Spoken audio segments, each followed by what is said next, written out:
The Israeli Air Force bombarded on the second day and the fourth day of the aggression on Lebanon the GE power plant, which is about 30 kilometers south of Beirut. It basically attacked the tank farm of the power plant, which contains about 70,000 tons of heavy fuel oil. Of course, the attack resulted in the burning of about 55,000 tons of that oil, and about 15,000 tons went down the drain to the Mediterranean. The oil spill affected about 200 kilometers. About 130 of them, 140 of them are Lebanese coasts and Lebanese waters, and the rest are in Syria, north, to the north. What the basic problem is, besides the environmental impacts and how it affects the fishermen and the marine environment, is the issue of the justification of the attack. The tank farm and the factory itself, the power plant, is less than 100 meters from the water.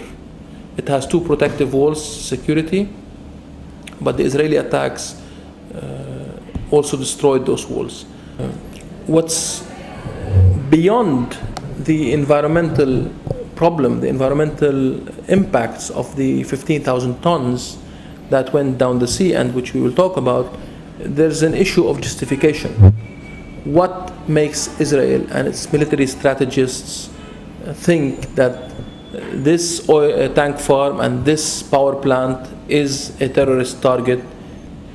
The double attack, the nature of the double attack, twice, skipping a day, and to cause the fire to continue to burn for more than 22 days, and the scale of the bombardment gives us, at least makes us think or assume that the Israelis intentionally wanted to make an oil spill that would affect the Lebanese waters and put more pressure on the Lebanese people, just like they were attacking targets way far from the international border and from the zone of conflict, in an attempt to terrorize the Lebanese population, an attempt to make the people speak against the war, against the aggression in a manner.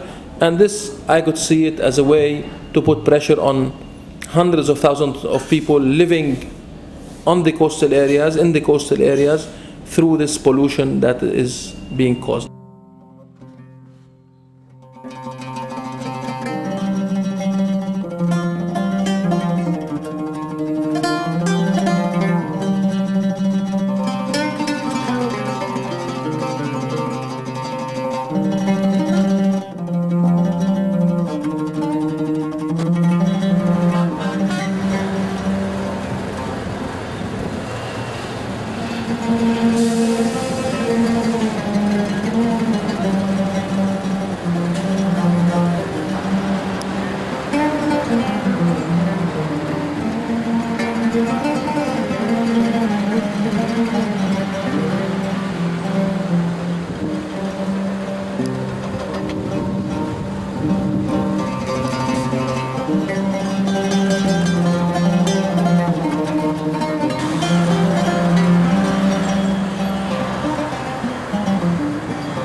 There was surely an attempt to destroy the economy in certain sectors.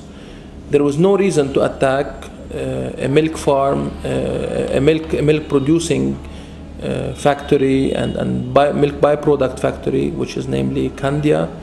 It has a license from a French company in the Bekaa.